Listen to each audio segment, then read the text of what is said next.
This is KC Sports Network, proudly presented by Emprise Bank. All right, this is the one I can feel it.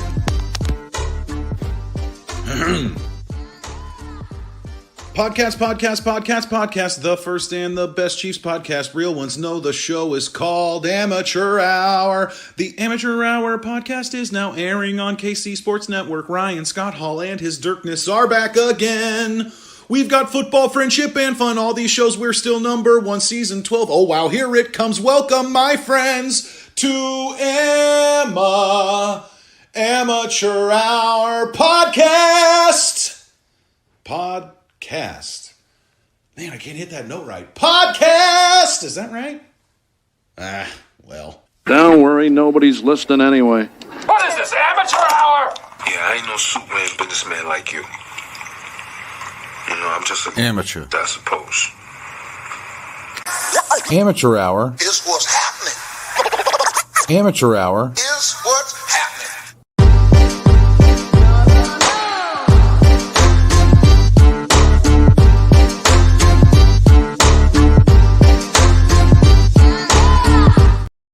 Yeah, that's right, folks. Ho, ho, ho. The show is called Amateur Hour.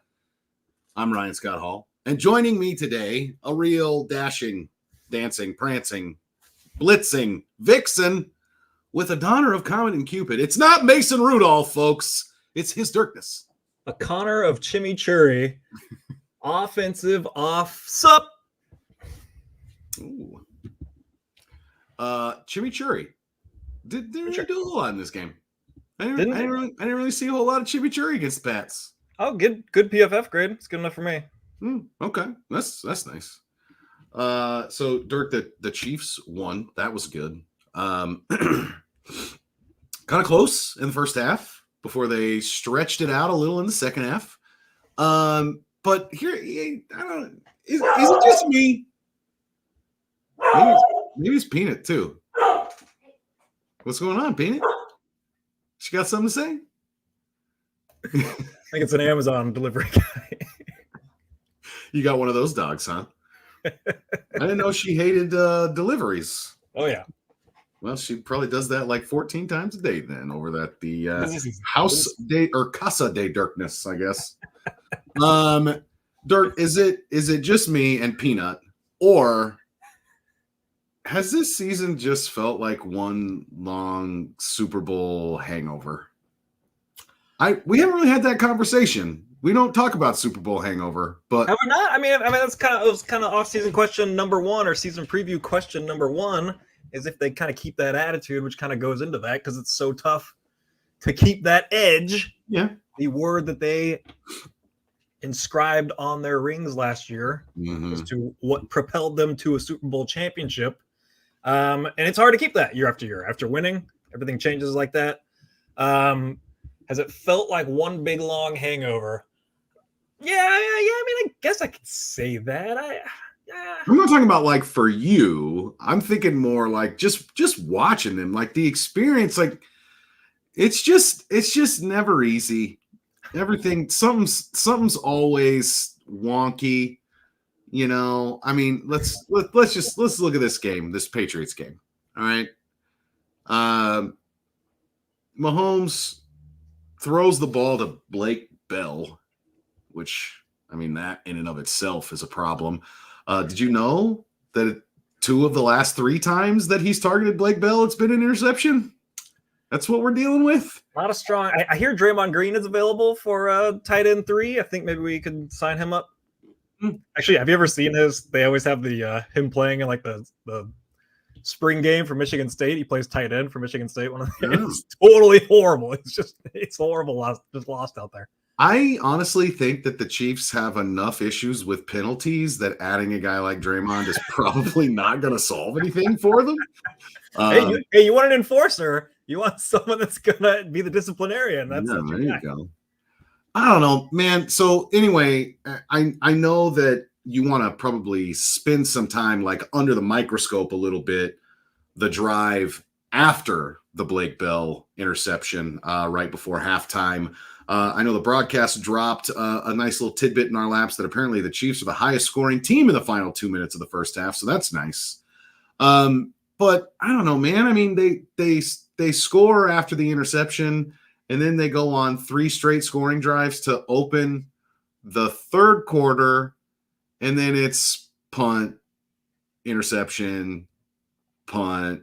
And I'm like, they just can't. They're hungover, man. Really caught up in this fourth quarter thing in a 17-point game that, I mean, everybody had turned off and turned to Nebraska volleyball. Everybody had switched over.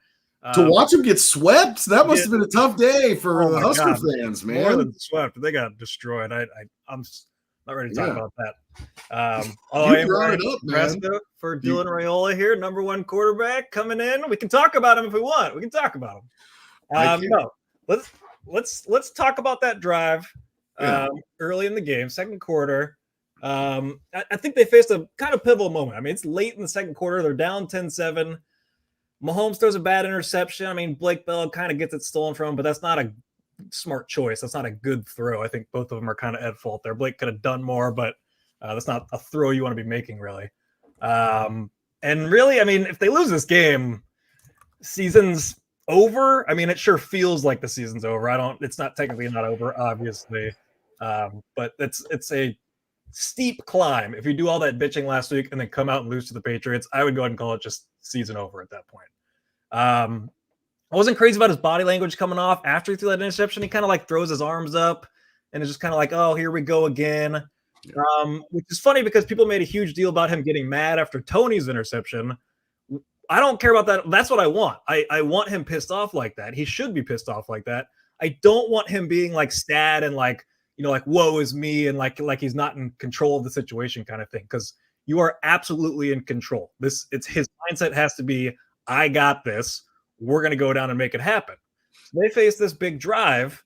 And they have 3 third downs on it. They have a 3rd and 8 early. He uncorks one of his best throws of the season to Justin Watson on the corner route when it was much needed. If you just turn it over there, man, you're going to dogfight the rest of the game. Patriots defense is solid.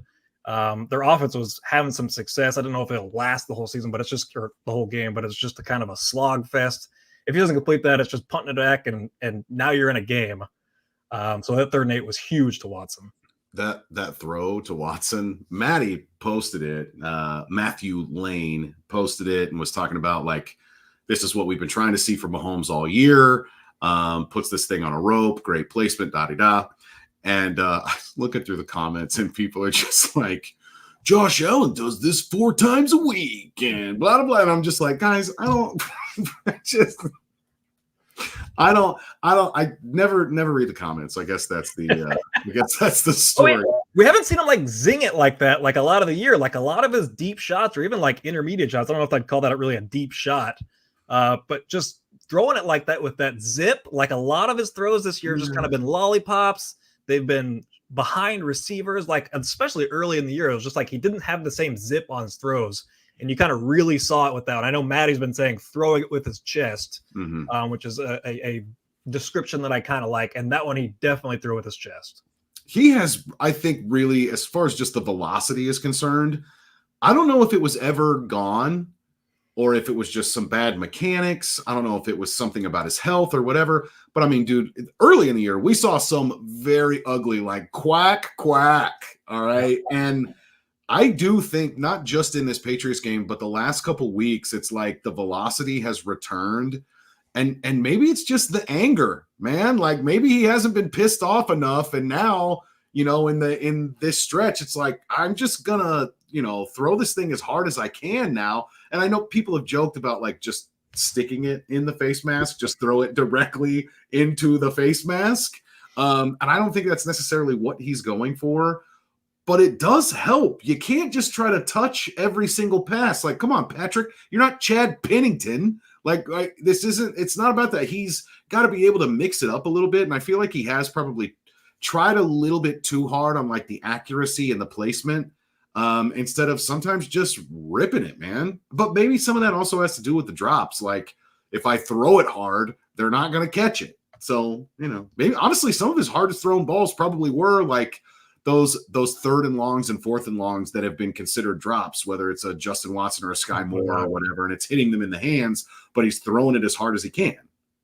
Yeah, and I mean, one thing we know for sure is Mahomes seems to play better when he's pissed off. Yeah. And maybe he just fired himself up by kind of, I mean, for lack of a better word, embarrassing himself last week at the end of the game, like how he handled everything. I think he probably looked back at that on Monday morning and was probably pretty embarrassed by himself. Yeah. And then kind of saw some of the noise that happened from it and was just like, all right, fuck all y'all. I'm just kind of pissed himself off. And he kind of brought it to himself, which is kind of funny. But just that drive, they converted a 3rd and 8, like we said to Watson, the 3rd and 9 later to Richie Rice. The Chiefs also converted the Ben Solak play that's been making the rounds today, I believe, the 3rd and 9. Yeah, when he just kind of settles down. Rice had a couple real important plays in this game because he's obviously talented and he's producing, but you want to see him do it as like a traditional receiver also. So you don't have to like specifically have to get him the ball like multiple times a game. Like, here, we got to throw him this, we got to throw him this, like in the scheme of the offense. And that one, he just kind of sits right in the middle. A great job of doing that. Something we've seen receivers on the wrong page with Mahomes lots of times this year. Later on, had a real nice 3rd and 10 route. That would have been a second half. That was kind of a big boy route. So some real impressive signs from Richie Rice that he's starting to get it and be like an actual like number 1 receiver in this game. Yeah, he's turning a lot of heads, man. National media is talking about Richie Rice big time lately. I mean, it's hard to ignore the numbers. He's like top 4 in basically every statistical category for receivers over the last month. But when you have the likes of Mina Kimes and Benjamin Solak and like the nerds are talking about Richie Rice now, and you know, it feels a little validating, doesn't it? Like Chiefs fans have been kind of clamoring, like just put him on the field more and throw him the ball more. And now that they're doing it, it looks pretty good. Pretty good. As we've said multiple times this season, the Chiefs are a January team. They're getting there for January. It's not about having that perfectly right in the early November kind of thing. It's about having it right in January, and that's where they're getting. Later in that drive, they pick up a 3rd and 1. They are on a streak right now of 6 consecutive 3rd and 1s. That's pushed them up to 18th in the NFL, which I think they were 31st at one point, or no, 31st last year, and then like 28th, I think, when I looked earlier this year. But so a big drive like that, they eventually score a touchdown. And I mean, they responded. And that's just like feels like what it's been missing all season long, the ability to respond. And this kind of goes maybe to your question about like their Super Bowl hangover or like their mindset. This is something this team has always done. They've always been really good at responding. You know, other teams score, respond. Make a big mistake, respond. This is something they've always done. And it was really great to see it play out on that drive. And hopefully that's something that starts carrying forward, because that's one of those things that's been missing this season. And one of the things why it feels like this Chiefs offense just doesn't look the same that they have, you know, throughout the rest of the Mahomes era. I don't disagree, and I would love to respond right after this break. Thanks for listening to KC Sports Network. Make sure you download our new app. Find it on the App Store or Google Play. Just search KC Sports Network. Well, folks, your company can hit it out of the park with the Sports League sponsorship with the Boys and Girls Clubs of Greater Kansas City. You can reach thousands of local families while giving kids the opportunity to get in the game. If you contact giving@helpkckids.org, you can get all the information you need in order to sponsor some kind of youth sports league team with the Boys and Girls Clubs of Greater Kansas City. We talked about potentially having an amateur hour or KCSN like basketball team. And I said I would look into it, and I haven't looked into it yet. But I will. It's my New Year's resolution. Look into sponsoring a team at the Boys and Girls Clubs of Greater Kansas City. Hey, one thing you've started doing is highlighting the ad that you're reading so that I don't read the same one. That's complimentary podcasting right there. I like that. So I'll read a different one here because that's the idea. I read a different ad. Registration is now open for the Boys and Girls Clubs of Greater Kansas City's Basketball League. This league is a great introductory experience for any young person just developing their hoop skills. All games are played on Saturdays starting January 13th. Well, that's coming up. The postseason tournament championship games will be held downtown at the nationally recognized College Basketball Experience. Register your child today. Check the link in the show notes for more information. So, Dirk, you mentioned this offense, like really kind of needing to get back to having that ability to respond in these bad situations. Showing signs. Showing some signs of being able to respond. You know, I think that I agree with you to a certain extent. But honestly, I don't know if I want to like give the offense credit for that, because I feel like as they have, now I say this without having really looked that closely at the box score, and I'm sure, knowing my luck, Mahomes completed passes to 10 different people on Sunday or something. But as they have tried to kind of whittle down these snaps, whether it's specifically in the wide receiver room, or just try to have Mahomes concentrate his targets in fewer spaces. I saw that Richie Rice ran a route on like 100% of his snaps, or maybe one fewer snap than that. Whatever. His route participation is very high. His snap count is way up. And really, when I think about like what the offense is doing, I don't feel like they're getting everybody involved. I don't feel like I want to give the entire offense credit. Really, I almost just want to give it to Mahomes right now, because I feel like I haven't seen guys like Marquez Valdez-Scantling or Kadarius Tony or Skyy Moore actually show signs of responding. Maybe potentially a little bit of Tony, but I'm not giving them credit at all. I'm giving them zero credit. Don't put those words in my mouth. Okay. All right.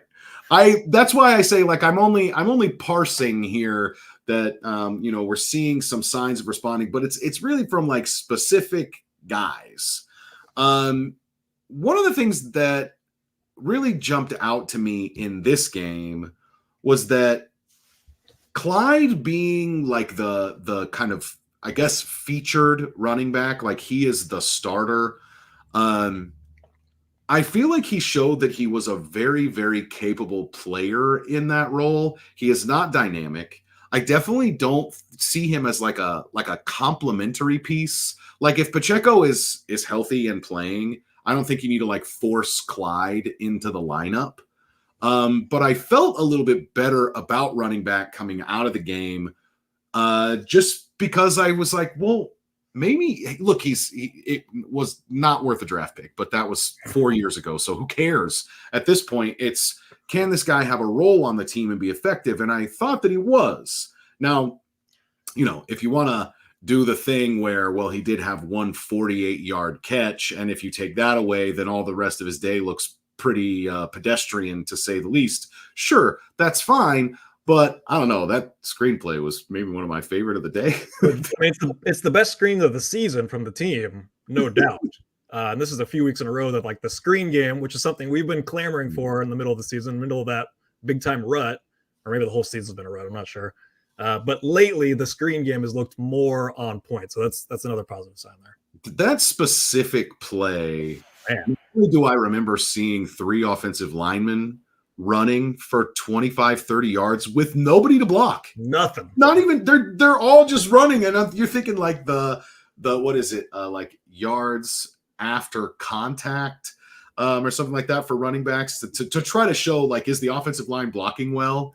And I mean, these offensive linemen are just running down the field into green space. I see our producer Nick here saying that Trey Smith was actually running faster than Clyde, which I think I saw a couple people point out. It was a race. It was like the 100-meter dash. I mean, come on, Clyde! Come on, you can do it. He has that play, and then I tell you what, dude, the catch that Clyde had for the touchdown. I was really trying to look for like the photograph of him like high pointing the ball, because I mean, Skyy Edwards-Helaire, man, like the guy is there's a new Skyy in town. Skyy Edwards-Helaire, I loved it. I mean, I think that people would probably still point back to the game against Buffalo his rookie year as like this is Clyde's best game as a pro. to me, this game, like this shows, and I think it was you that maybe retweeted it into my my scrolling space. Mahomes had said something about how much he loves Clyde, and like everybody on the outside looking in is thinking that like this guy has got to be way down in the dumps, and he comes in, he's got a smile on his face every day. And I did hear Clyde in an interview talk about like, you guys thought I was going through it, and like I got engaged and I bought a house and I did all these things. And like, he seems like a dude that maybe the reason that we got frustrated with him for not being at the parade or like talking the way that he did about not playing in the Super Bowl, like some of the things that I've heard fans bring up being like, I don't know if this guy's a good teammate.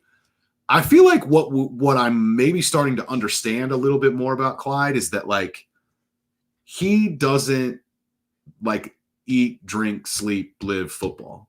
Like if he's not a football player, he's gonna be fine. And for some people, maybe that's not the right. Go ahead. I think he's a great teammate. I think he's very well liked. It seems like he's always with the guys and everything. Was that marrying thing? Was that in reference to missing the parade? Oh no, that was like a clothing thing or something. Yeah, he was in like Fashion Week in New York or something. I don't know. I mean, it's a weird decision. Prior commitment, you know. Yeah, I mean, it's a weird decision. I mean, we don't need to break it down. But I would make, but I mean, it's his choice, I guess. It's just like like that's like the day you work all year for is like the celebration day like that. So it was just it was weird. But he definitely seems well liked. He's definitely him and Jarek are very dancy for every single game they're out there. And then Pacheco in the background just. I'm telling you, man. They're a weird group. There's a weird group of guys. There's something about Jerick McKinnon that I just love him.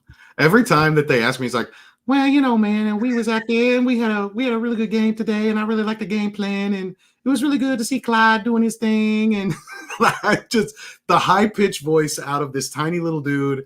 And yet he is like, you hear it and it's almost comedy because you like it, he sounds a little bit like a cartoon character. And yet you put that guy on a football field and he is one of the last people that you want to tangle with, like pound for pound, one of these toughest dudes in the NFL. And I do think that we're starting to see a little bit more from him.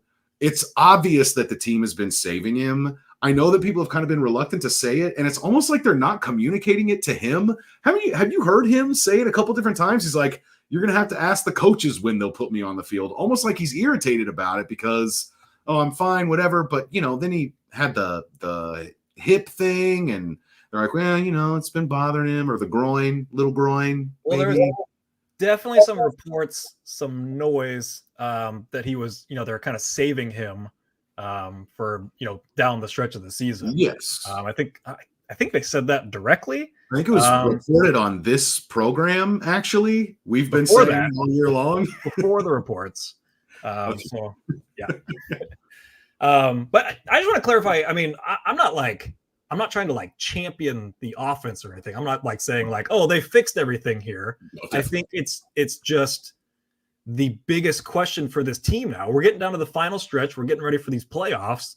The defense seems to be in the really good to great category, and they seem to be staying there. So the question is, if the offense can figure out these mistakes, if they can figure out the turnovers, drops, and penalties and get back, they don't even have to get back to where they were. I mean, if they're the number one offense like they were last year, if this is the same offense as last year, I was going to say overwhelming Super Bowl favorites, but at least right there with the 49ers kind of thing.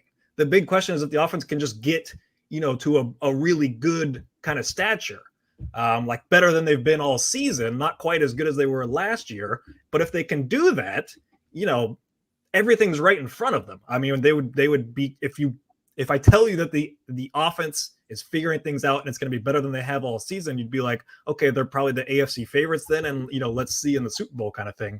So that's kind of what I'm looking for, is signs that like the offense is starting to figure things out and ready to go come January.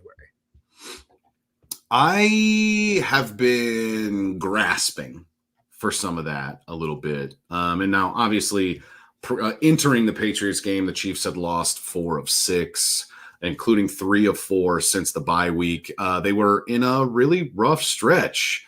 And so that's what you do. You start trying to figure out like, well, are there small victories inside of these losses? And I started to wonder a little bit about, I saw that the stat that's kind of making the rounds that Mahomes is leading the league in yards. Now, total yards. It's total yards, but people aren't even wanting to say the word. They're saying he leads the league in yards. And I think it's because they don't want to have to say passing and rushing combined or whatever. He's not leading in passing yards. He's not leading in rushing yards. But when you combine those two categories, Pat Mahomes has the most yards for a quarterback in the NFL. And I started looking, though, because I feel like he has been playing a little bit differently as of late. And so I wanted to split the season into two halves. The first 7 games, the loss to Detroit, and then the 6-game winning streak, and then what's happened since then. And I will give you that breakdown right after this breakdown. Thanks for listening to KC Sports Network. Make sure you download our new app. Find it on the App Store or Google Play. Just search KC Sports Network. All right, everybody take a deep breath. We've got a DraftKings read for you. You okay, Dirk? Yeah. Don't fall asleep this time. I need a cat now. NFL fans, it's time to unwrap nonstop football action this holiday season. Throw down on big matchups with DraftKings Sportsbook, an official sports betting partner of the NFL. This week, new customers can bet just $5 on the NFL and score $150 instantly in bonus bets. Download the DraftKings Sportsbook now with code KCSN. New customers can bet $5 on NFL action to score $150 instantly in bonus bets. Only on DraftKings Sportsbook with code KCSN. The crown is yours. Gambling problem? Call 1-800-GAMBLER or visit www.1800gambler.net. In New York, call 877-8-HOPE-NY or text HOPE-NY. In Connecticut, help is available for problem gambling. Call 888-789-7777 or visit ccpg.org. Please play responsibly. On behalf of Boot Hill Casino and Resort in Kansas, 21 plus age, varies by jurisdiction, void in Ontario. Bonus bets expire 168 hours after issuance. See dkng.com/football. Eagles. Positive restrictions, terms, and responsible gaming resources. Back to the show. I did pretty good on that one. I feel good. You kind of read off those letters like it was the EAGLES chant. Oh, sorry, I let an eagle slip out there. I don't know where that came from. Before I get into some of these splits here, the first 7 games and the second 7 games, I just was kind of scrolling through the chat during our break there, and I love that it's cut Kadarius Tony right now, and then don't give up on Kadarius Tony. That's exactly what we're looking for in the chat. Back and forth. You guys debate it, and we'll just watch. So. Look, weird year, man. Record number of dropped passes. Record high completion percentage. Mahomes' next interception would set a record. He's also tied for the fewest fumbles of his career with 3. The next, in order to actually pass it, he would need 5, so 2 more in the next 3 games. He has never had fewer than 2 rushing touchdowns in a season. He's got 0 right now. Saw that. But he's also about 50 rushing yards and 3 first downs away from records in his career. Lowest yards per attempt of his career, leads the league in yards. His next loss would set a record for most losses in a season, and yet a win on Sunday clinches the AFC West. 2023, weird stuff for Mahomes. Let me try to pitch something to you that might be another possible sign that the Chiefs offense could be having their best football ahead of them. And you're going to have to squint for this one, Dirk. In the first 7 games, the Chiefs went 6-1. They lost on opening night without Travis Kelce, without Chris Jones, lost by 1 point to the very competitive Detroit Lions. Patrick Mahomes, in those first 7 games, he took a grand total of 7 sacks. In fact, had both on opening night against the Lions and then in week 3 as well. I don't even care who we were playing, whatever. It was the third game of the year. 0 sacks in those 2 games. He also had 214 rushing yards, an average of about 31 a game. But if you talk to Randy Jazirli, they need to get rid of some of those kneel downs, and it would look a lot different. And I totally agree. Here's the thing. When you look into the second group of 7 games, the Chiefs were 6-1 at that point. And since then, 1, 2, 3, 4, 5, 6, and they're 9-5, right? Carry 1. So they went, whatever it was, 3-4. 3-4? I think that's right. Anyway, 3-4 in their last 7 games. And in these 7 games, twice as many sacks. He was sacked 7 times in the first 7 games, 14 times since then. Hasn't gone a game without a sack during that 7-week stretch. In fact, has allowed 7 sacks in the last 3 games. He was sacked 3 times against New England, 1 time the week before against Buffalo, and 3 times against the Packers. He also has half as many rushing yards in this 7-week stretch, including a -5 against the Patriots, meaning he did not attempt to run the ball prior to his kneel downs at the end of the game, and single-digit rushing yards of 8 against the Bills and 9 against the Raiders a few weeks ago. I don't feel like Mahomes has really been using his legs, certainly not over the last 4 games, but really if you spread it out to the last 7, he has half as many rushing yards and twice as many sacks in the last 7 games as he did in the first 7. And so to me, what I see here is maybe, even though it was working, they were 6-1. Mahomes was like leading all quarterbacks in rushing after those first 7 games. Everybody's talking about, oh man, look at how much Mahomes is running. And he really is having to do these things because the offense still wasn't really clicking, but we were winning. So nobody had any reason to complain. I think that they have probably asked him, like, Pat, stay in the pocket.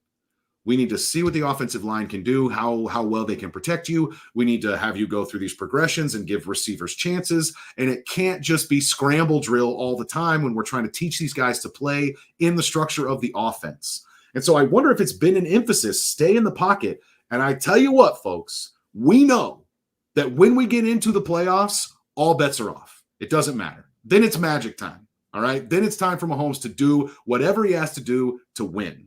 And so I think that during this stretch of them going 3-4 over the last 7 games and him having half as many rushing yards as his opening 7 games and twice as many sacks, we might want to point to, oh, well, Jawaan Taylor hasn't been playing great. Oh, well, we've got a rookie left tackle out there right now. There might be some things in there. We might need to talk about the offensive line a little bit. But ultimately, I want to say that Mahomes is probably eating some sacks, and he is not necessarily stretching out every single play with his legs because they've been trying to get this thing to work. And so it's something that they can pull out of their back pocket, not necessary over the next 3 weeks, but something that they can pull out in the playoffs that will give them a little bit of an extra edge, and teams, may not be expecting it. But I don't know. I mean, is it defenses playing him differently, or is he getting the spy finally? Like, I don't know, man. It's kind of a chicken or the egg thing, but I just thought the numbers were interesting. No, yeah, those are good numbers. But yeah, I basically had 2 thoughts. You kind of mentioned both of them. It would either be like, look, you're kind of bailing out the passing game, the receivers here, and it's great for now, but it's not going to be good enough in the long term. Like we're going to have, these guys have confidence. The passing game has to be working. It can't just be you running. That's not going to be good enough, come January. So we have to, focus less on that. And then we have to get this to work one way or another. We have to get this to work. We have to figure this out in time for January. And we talk about how all these games getting you ready for January. So that's fine. If you lose some games around here, it's not going to cost you your season. What could cost you your season is not having any receivers with confidence, come January. So that might be part of it. Other parts of it are defense, kind of figuring out like, holy shit, like the Chiefs receivers are terrible. Like we, don't have to give them as much attention here. This passing offense isn't as prolific as it once was. So let's not let them take the easy way out and put some more attention on Mahomes running the ball and not give them these easy first downs when he runs for them with his legs. So it's those are our first 2 thoughts. It's probably a combination of those 2. a little bit, but that is interesting because we all know that Mahomes' legs will be a factor when the games really matter. I mean, he doesn't shy away from that. And it's like one of really the things that breaks defenses when we play them is like, nothing is worse. Nothing. I call it the Rich Gannon. That dude, not the quickest. It's not Lamar Jackson out there, but man, it's 3rd and 6. You're going to have everybody perfectly covered, and Gannon's going to escape the pocket and gain just enough to get the first down. And there's nothing more for it's almost like me and my brother used to call it cheating. Like that's cheating. We played this perfectly. We had everybody covered up. We got pressure on him, and he just finds a way to scramble and get the first down. And there's nothing more demoralizing. I mean, I can't speak as a player, but like as a fan watching that, it's just like, fuck, man. And now they get a whole set of downs and your drive continues because of that. Rich Gannon was a lead at that, and Mahomes obviously has that too. I mean, he's probably taken another step by the ability to just get one more yard than you need to get a first down. I don't remember who like originally kind of coined the phrase, but them talking about how like Mahomes' speed is one step faster than the guy that's chasing him. I want to say that's a Kevin Clark thing. Somebody's also talked about how when Mahomes runs, it looks like he's running while holding a beer. There's a number of like different ways to kind of describe his gait.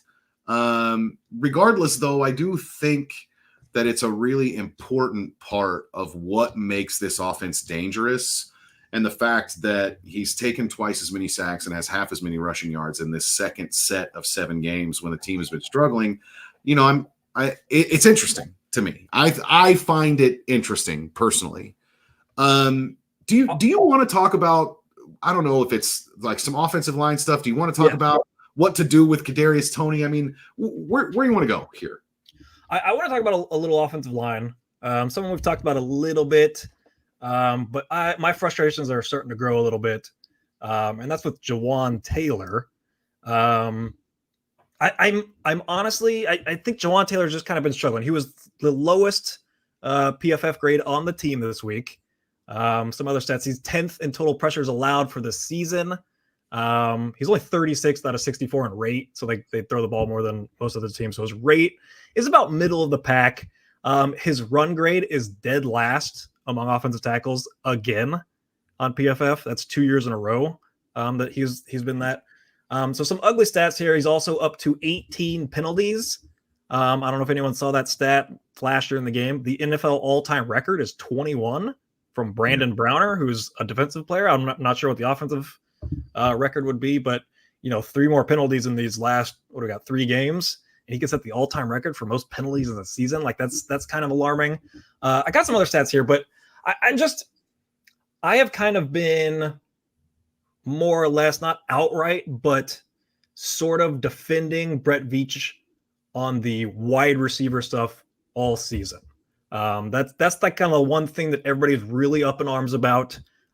They kind of purposely went 0 wide receiver, and that strategy worked last year. So I get it. It makes sense to me. And I also like to follow the money. So Jawaan Taylor signed into a big deal. He makes an average of $20 million per year. I wanted to look at the receivers. What are the receivers making here? Well, the top 6 receivers on the Chiefs, and this is average salary on their contract, for each of the top 6 receivers. So it's not like their cap hit for this year, because Jawaan Taylor's cap hit is really low this year because it's the first year of his deal, but his average salary is $20 million a year. The top 6 receivers on the Chiefs make $19.7 million.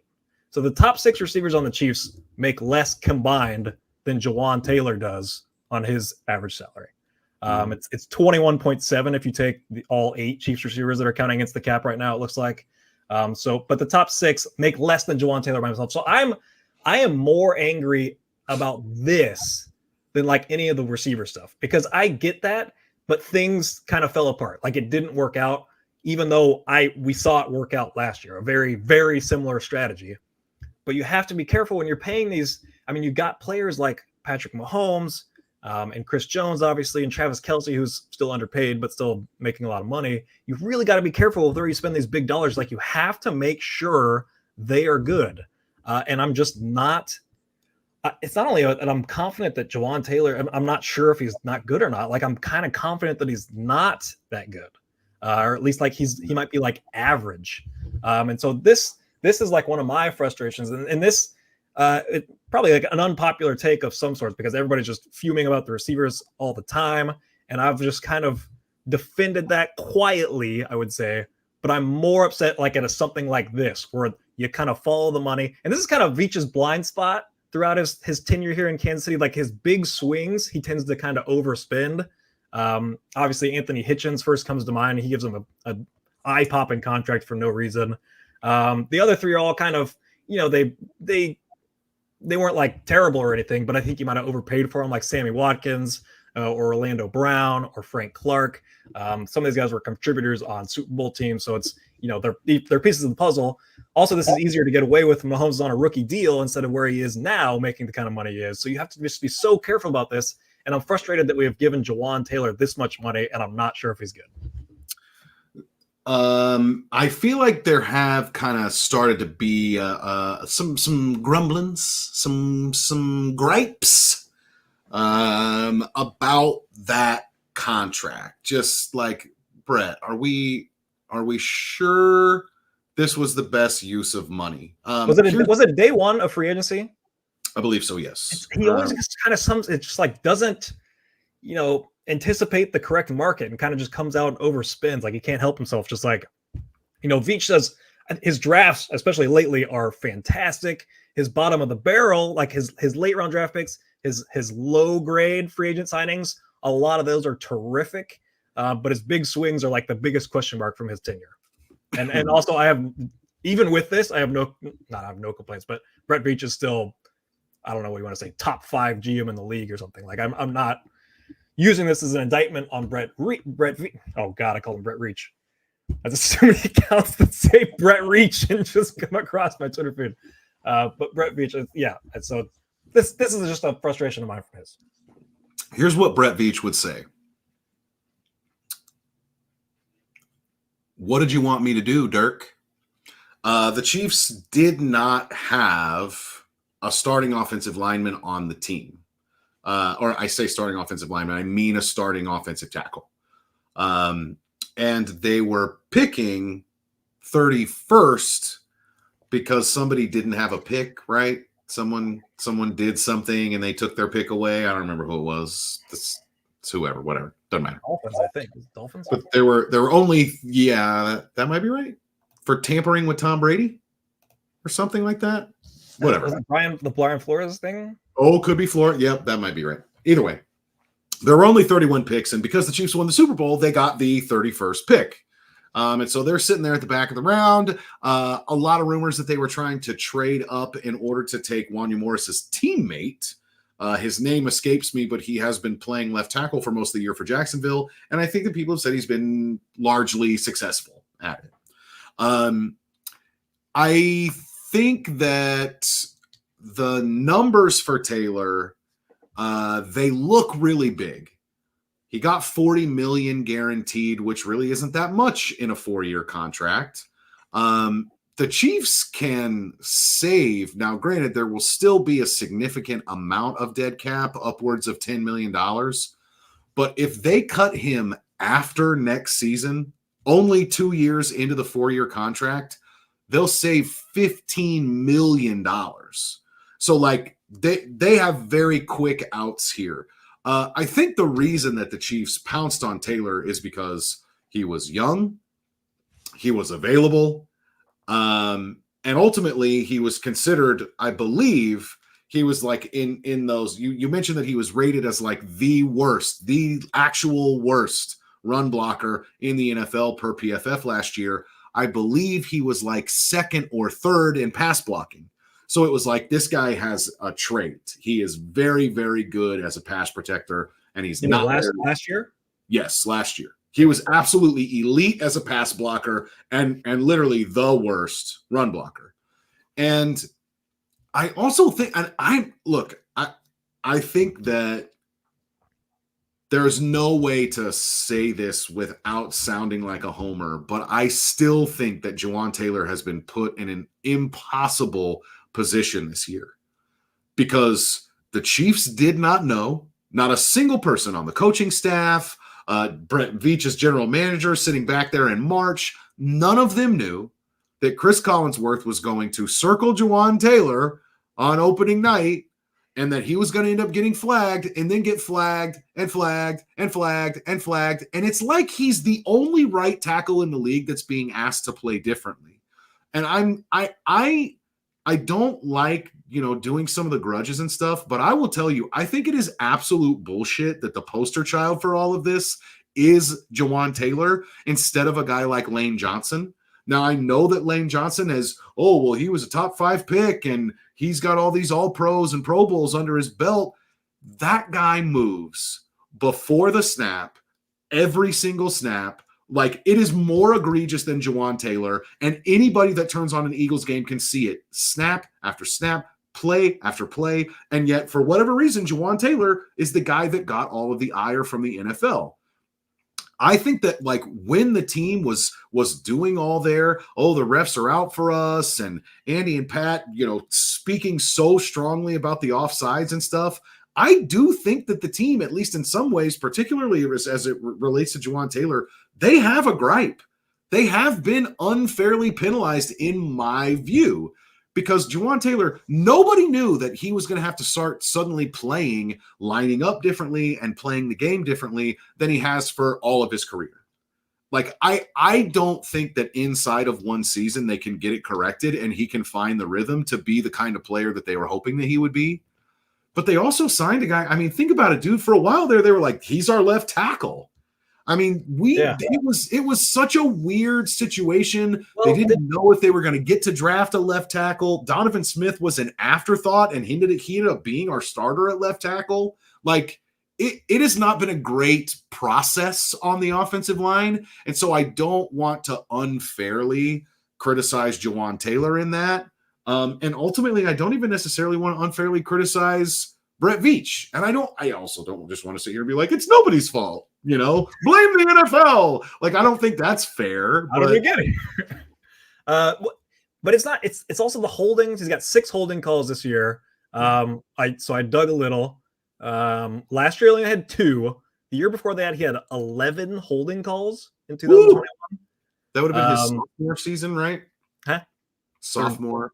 Third season. He had 11 holdings. 2020, his second year, he has 3 holdings. And then 2019, his rookie year, he has 9 holdings. Okay. So he definitely has a thing with holding calls. He has way more false starts this year. He has 8 false starts this year, 3 illegal formations, and 1 face mask call. So it's just it's a lot of penalties, and it's just I don't know. It's just one of the frustrations, and I feel like I've just kind of been, it feels like I've probably been like homering Veach or something, but I'm looking at like the strategy behind it. And I get you have to sign an offensive lineman. That goes into the strategy of the 0 receivers, kind of what I call it, is that we choose to pay linemen instead of the receivers because we'd rather protect Mahomes and then Mahomes could figure out the receivers, which TBD. But just some thoughts on Jawaan Taylor there. Let me just ask you this. Are we sure? Are we sure that our offensive line is good? Like people keep trying to say that they're good. Are we actually sure that they're good? Like, I think it's fair to say that Joe Thuney is good. I think it's mostly fair to say that Creed Humphrey is good. I don't know if any of the other 3 guys are actually good at their jobs or not. I think Creed's had a bit of a down year. I still think Creed is really good. I know Trey Smith had a tough week this week with Barmore. It seemed like he was getting whooped quite a bit there. The weird thing is, so ESPN has pass block win rate. And ESPN loves the Chiefs offensive line. They cannot get enough of the Chiefs offensive line. They are number 1 on pass block win rate, 77%, number 1 by 9% this year. Last year, I remember something similar to this. Last year, number 1 in the NFL by 7%. They're at 75% last year win rate. 2021, tied for first in the NFL. So they think we've had the best pass blocking unit 3 years in a row at ESPN. PFF wildly disagrees. I think most of the others have us like good but not great kind of thing. I can't figure out why ESPN thinks like the Chiefs pass block win rate. Like last year, pass block win rate, Creed Humphrey was first among centers. Joe Thuney was first. Trey Smith was 4th. 2021, Creed was first, Tooney was first, Trey Smith was second. They had the top pass blocking center and both guards in the league. And I part of it has to be like with Mahomes' scrambles and like how people differentiate that. Like, you know, because he gets a lot of pressures because he holds onto the ball for a long time, I think. And so whether they classify that as a win or a loss, I don't fucking know. But ESPN pass block win rate just loves the Chiefs. So it's really weird to see that. Yeah, I don't know. I mean, I don't want to like dislike them. And this is obviously not in any way, shape, or form like an intellectual or informed offensive line conversation. Neither one of us can talk about the techniques that these guys are playing or anything like that. That's not what you're here for. But the vibes for me on the offensive line just aren't great unless they're running the ball. And I tell you what, man, I really do think that as they have been running the ball a little bit more, or at least it kind of feels like they're running the ball a little bit more. They haven't. You're talking it up. They haven't been successful the last two games. Like this game, I don't think they really even tried because it was New England and they have like a top unit. Philadelphia has a top unit, but they're down. They were at 128 games in the 3 games after the bye, and they're down at 62 yards a game these next 2. So they haven't really been able to run it. Clyde's at 3.2, and he's done well. I mean, Clyde's doing good because I think he's caught the ball. He's made a couple plays in the receiving game. So this is just looking at the running game.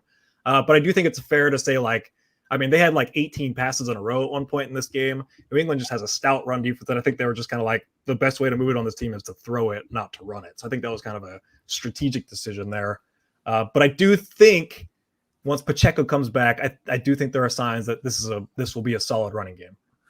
Do you want to talk about Skyy Moore going on injured reserve?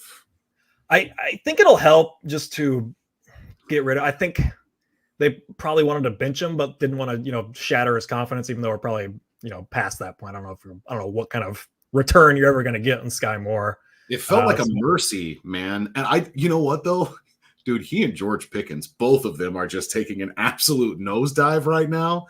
I saw not too long before we logged on, somebody at ESPN was like, here's a video of me reporting that there is a problem in the Steelers locker room. And it's like, I saw the quote from Jalen Warren, I would have blocked for George Pickens. And I'm just like, oh God, it's not good. You can see this coming from George Pickens. I mean, people love what he can do, obviously. And this isn't like rare among receivers, but you can tell when things aren't going right that he's about to explode. Like that shouldn't be any secret. It was, and he was high on my list of, here's a receiver that's not willing to block at all, just doesn't do his job and then excuse it away. He would be high on the list of people I would pick. The worst part about it is that like when he, at least with defensive backs, when he chooses to block them, dude, George Pickens is famous for like doing that shove and the defensive back just like falls over. Like he dominates guys as a run blocker, but apparently he didn't want to get hurt in that situation. I am kind of with you. It almost seemed like, hey, Skyy, why don't we just like take a breather for a minute? It's a little misleading. It's a little misleading when they say that he's done for the season. He's done for the regular season. Now, unless they have already like brought back enough guys from IR or whatever, I don't know. But I think that they still have the ability to bring Skyy Moore back into the fold before the year is over. I kind of hope not. No thanks. Really? The Kadarius Tony stuff, man. Did you see the video from Gronk? Yeah. I kind of like what Gronk is saying there, man. It's like, look, you are just an athlete. And it's clear that you don't love the game because that stuff would have been corrected by now. And like, I think that Gronk is the way that he comes off, and some of it may not even be his fault, but you look at like the commercials where he's like, hey, I'm Gronk. Like that's the character that he plays a little bit, but it does seem like he's a binary thinker. You're in or you're out, right? You're going to do it or you're not. And he's basically saying that Kadarius Tony is like not here for it. And what's your read on him? Like, I think a lot of people, especially after, the drop on Sunday, tipped into somebody else's hands. I think a lot of us were just like, I think I'm done. I think I've seen enough. I mean, are you still feeling that way a few days later? Well, quick side note, we actually saw Rob Gronkowski walking around. We went to Christmas dinner on Saturday night, walking around Beverly Hills, and saw Rob Gronkowski walking around. It was pretty cool. He did not want to be seen. Sounds right. Didn't stop me from saying something. But he also came back from halftime and said that the Bill Belichick has the Chiefs number. I don't know if anyone caught that, but it was like, do they? In what regard? Is that when he was standing up as if he was going to jump on that table? That's when he bit the cap off a yellow highlighter and his whole mouth was like, dude, that Fox broadcast was just so wild. The music choices were absolutely chaotic. Moose Johnston with the most boring commentary there was. That was a crazy noon game, man. Everybody completely unprepared. Yeah, that's what noon NFL games are like. Chiefs fans aren't used to it, but that's what noon NFL games are like. With Tony, I'm fine with him not playing anymore. That's totally good with me. I really didn't like him chiming in on like Friday or Saturday and bringing up the offsides thing again. And he was kind of like, he kind of spoke like, oh man, the NFL is like out to get me. Like I was okay with Mahomes and Andy doing it a little bit, but like Tony, you were not exonerated on this. Like I Correct. Understand the argument, like NFL refs shouldn't call this, but you're the dumbass that lines up offsides 5 times in a game where you have 10 snaps. Like you don't really get to be the one that speaks out on this. So I don't know, Tony. I'm done hearing him talk. I'm done seeing him play. I don't think that he's going to reach whatever potential teams thought when he was coming out of Florida. Like that ship to me has sailed. Well, no, he can't. He's not like an actual receiver. Like he's never. Yeah, run around. One route, and it was like a weird back shoulder where he's an amazing catch, honestly, last year versus Jacksonville. But yeah, look at his routes that he's catching. Like nothing's been more than 3 yards downfield the rest of his Chiefs career. How much has changed since that Jacksonville game last year? My goodness.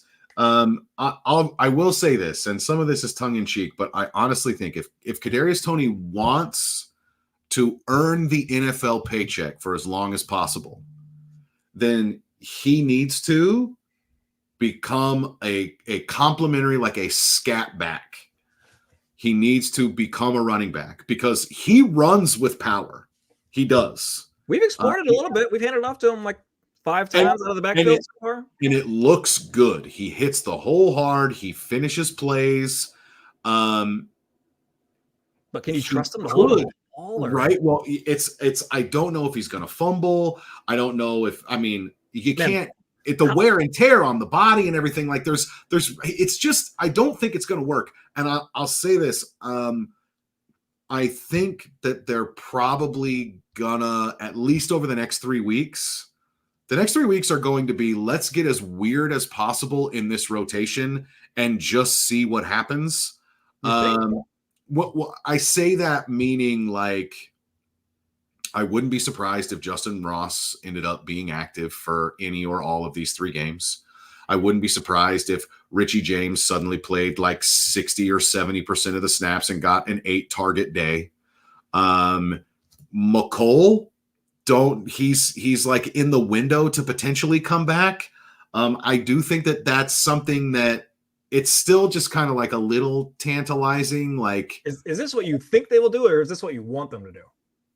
Oh no, it's too late. I don't want to like start getting Justin Ross involved at this point. Like I know he's super talented. I want to refine. I want to shorten it. Like I think that's why Skyy Moore thing helps because it's like one less body like that they think they have to play. And I would just shrink this thing down to, Watson and Rice are playing a majority of the snaps. And then Richie and McColl, I think, are the other 2 guys that I want to use. And maybe Kadarius Tony, like a handful of snaps to get the ball in his hands and see if he can do something. And I think that hand it to him, not actually put any air under it at all. I don't in the middle of the field. Not really, like throw it to the sideline. So when he drops it goes to the sideline, not to the middle of the field. Do you want to talk about my Christmas list of playoff scenarios this week? Surely. Poor defense. Just I don't honestly. I was like, what can I say when you played Bailey Zappi? Like, I thought Willie Gay made one of the best plays of his career. He was just doing his job, but everything about it, they got early pressure. Honestly, everything about that play, except for Mike Dana getting juked by Bailey Zappi, it should have been a sack, but it was an interception, and it all worked out well. Him not scoring the touchdown. Mike Pinnell back in a big way. Yeah. And Mike Pinnell better than Matt Dickerson. A dick for a penal. Yep, there we go. The penal system paying off. I mean, I think that they defensively, they probably need the next 3 games to sort out like the packages, the roles, the snaps, what have you at linebacker now that they are seemingly healthy. I saw Tranquil's way down low. I mean, we've talked about this numerous times. I would make Tranquil the full-time linebacker and figure out the other guys. Personally, he's just, man, as soon as he gets in there, he gets a sack. He's just a really good football player. Like, I just want Tranquil on the field. I think that Spagnuolo should, I mean, he's infamous for mixing up the looks, but I think he should probably live in a 2 linebacker world. And sometimes it can be 3 or 4 if you want to pull a defensive lineman off the field and put a Chenal or a Gay out there. But like, I kind of want you to just be in like a 4-2, and those 2 linebackers are Bolton and Tranquil. I mean, and honestly, if you have to be in base, I would almost. We talked a little bit about how like Tranquil should be the weak side linebacker because he's so good in coverage. I honestly don't mind him in the middle because we saw Nick Bolton having to play on the strong side next to Anthony Hitchens, and Bolton was making plays. Like, he is a good football player regardless of what it is, like where you align him, what position you have him play. He's most natural in the middle, and we like him in the middle. But I don't think it really matters. I think both of those guys do need to be on the field. And I want to say come playoffs, that's where we'll be. Justin Reed had a nice day, I guess. I thought that he, was laying the wood out there. Justin Reed. I feel like there's been some negative Justin Reed movement at some point. And I don't know where it geared from. Like there was kind of a weird stat that he was doing bad in man coverage, I think, that came out. He's had a few games. I mean, I like Justin Reed. He might be out of his role a little bit now with Brian Cook not out there anymore. Yeah. Let's talk playoffs real quick before we get out of here. Well, real quick, did you see the story about the kicking balls from that game? Mm-hmm. The kicking balls were underinflated in the first half. And it led to, they noticed it because Butker's opening kickoff was short. And he's almost never short on kickoffs. They're almost all going into the end zone.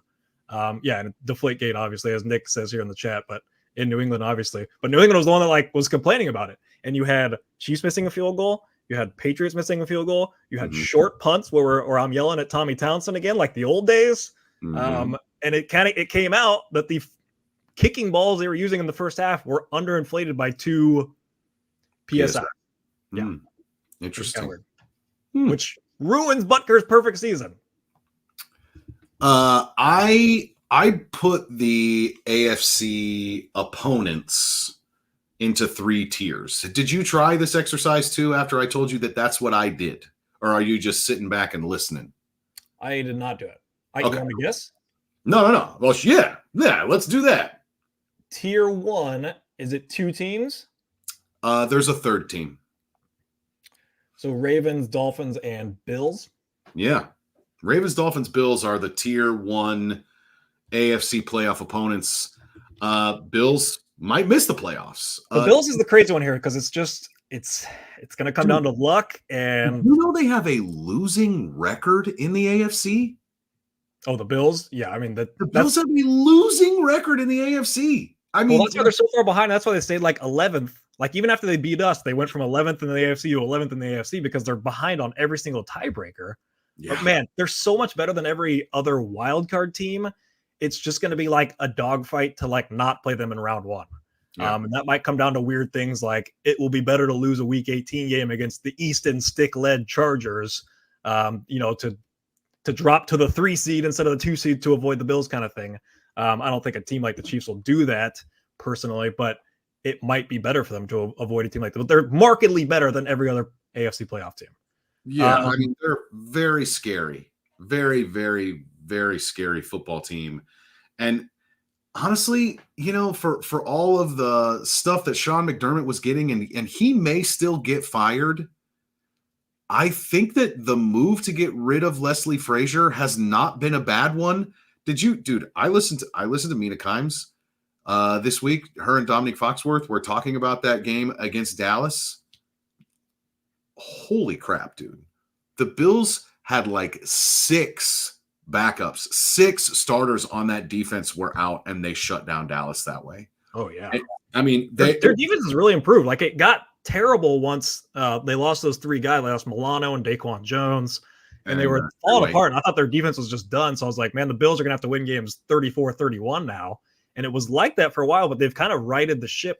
I saw Daquan Jones is coming back now. So I think they've just kind of figured some things out, which makes them a scary, scary team. Well, they can run the ball now. James Cook, second leading rusher in the NFL out of nowhere. Yeah. He went nuts this week. Didn't Josh? And they kind of have our number, like passing yards, I think. Yeah, they play us really well too. Like the one time we beat them recently was the 13-second game, which kind of took a miracle to pull out. So yeah, that is a scary team. Who do you think I have in the tier 2 of AFC playoff opponents? It's got to be Jags, I would imagine. How many teams are we looking at? 2. Are you going to get crazy and put the Bengals in there, or did you put the Browns in there? Neither. In fact, tier 2 for me are the Jags, Texans, and the Colts. Colts. I've got the Colts in tier 2 because not only are they 4-1 in their last 5, they're playing hot. I think that this is a team that for the Chiefs could be pretty tough to defend. They have run the ball pretty well regardless of who's been back there. They're about to get Jonathan Taylor back for a second time, I guess. I didn't think that Jonathan Taylor was going to really do much this year. And when he's been on the field, he's been Jonathan Taylor. The Colts are a really gritty, grimy football team. And even though the Chiefs have overcome every single possible demon that they have from past years of abuse and neglect as a fan, the Colts are bad vibes for me, and I just don't want to see them, man. I don't know if their defense can do a whole lot to stop the Chiefs, but I do know that they have been rushing the passer pretty well. One of Craig's huge draft crushes from a few years ago, Dayo Odeyingbo, really starting to turn the corner. He's a really big pass rusher from Vanderbilt. How did we overcome these? Just the one playoff win against them? Is there another something I'm missing?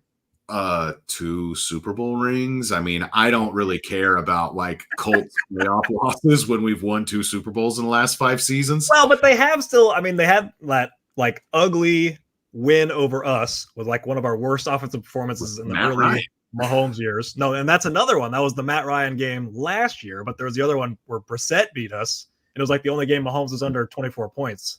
Yeah. Back in 2018, early 2019, I want to say. Had quite a few of those this year under 24. God, I mean, can you imagine having to play a low-scoring game against the Colts in the playoffs at Arrowhead? Not something I want to see. We've lost them in high-scoring games at Arrowhead, too.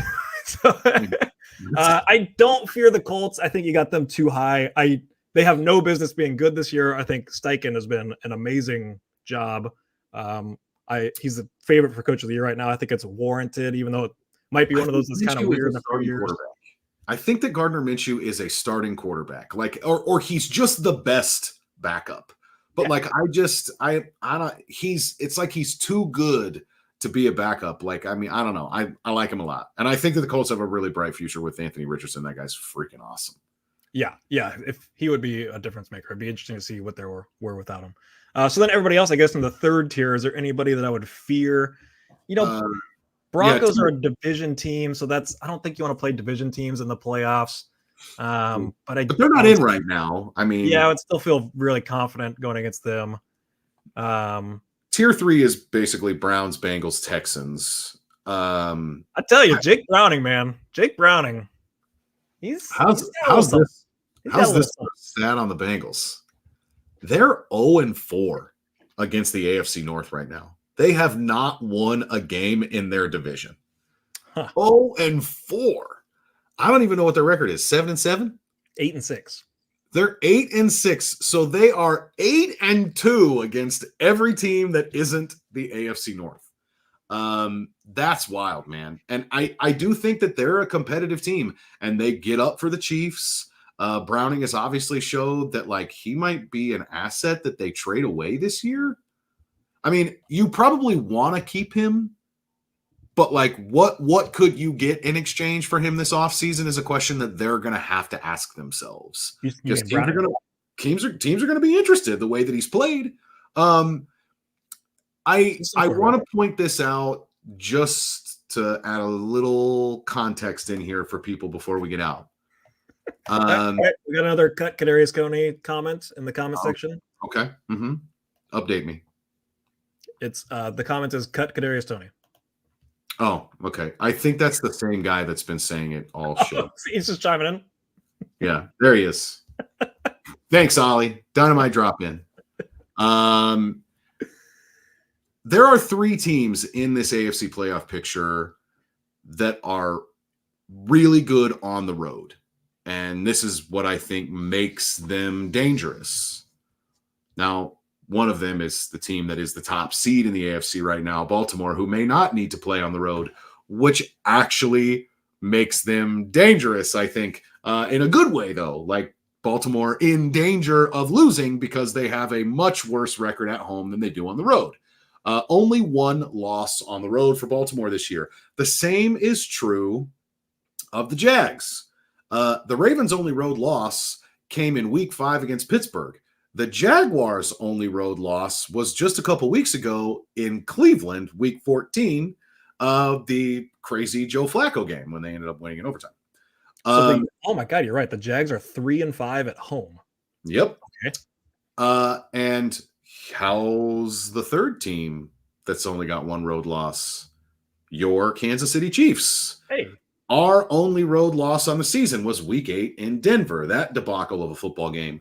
And so when we lost at Green Bay. Oh, did we really? That's so weird because I am not kidding you. I know that we lost at Green Bay, and I know that game was on the road. I'm not kidding you. I was looking at the standings. I was looking at this last night, and the Chiefs were maybe they did. Did they? Is there 2 losses? It's probably printed there. They probably have 2, and everyone else has 3 or more, which is why I put the Chiefs in that conversation. Got it. Whatever. Mahomes has never played a road playoff game. Obviously, I think that for a lot of people, that's something that is like a point of pride. And yet we still kind of want to see it happen. Oh, I'd be super excited to see it. I just don't want to break the AFC Championship game streak at home. I that's a lot of pride in that. Nobody's ever done that before. If we could extend that would be great. But watching us play a road playoff game, I don't know if there's a finer feeling than winning a road playoff game. I always cheer for like road teams in the playoffs, just to like go in there and make it a game. It's tough to pull off. So I would be jacked for that. Did you happen to see? I saw this floating around earlier this week that there are only 4 teams with winning records in the entire NFC. Like everyone was 6-7 or 7-6. I guess that was the week before. But yeah, it's oof. Yeah, it is. 2023 is a crazy year. I think if everybody goes back and starts thinking about some of the stuff that we have talked about throughout this season, man, wild times in Kansas City and across the league. Chiefs have a game on Sunday. Monday. Have a game on Monday against the Raiders. Yeah. Noon? You got one. You got noon? I think so, yeah. Noon on Christmas against the Raiders. And open up some presents. Gift it'll be. I'll tell you what. If the tickets are cheap, I might go. On Christmas? Look at you. I might go. You getting a little quality family time in with 72,000 of your closest family members. My actual family will be like, have fun. There's no way we're going out there. All right. Well, folks, this has been Amateur Hour. I'm Ryan Scott Hall. He's HisDirkness. I hope everybody has a Merry Christmas and that we wake up on Christmas morning to a really fun day at Arrowhead Stadium. We're back. Back. I have a feeling that this whole Rayola thing is going to come crashing down. What? How dare you? It's going to be this super How high dare peak you? and a very, very precipitous fall. There's no way that could happen to Nebraska. No way. All right, I'm Ryan Scott Hall. He's his Dirkness, and Justin Herbert is on injured reserve. Not around.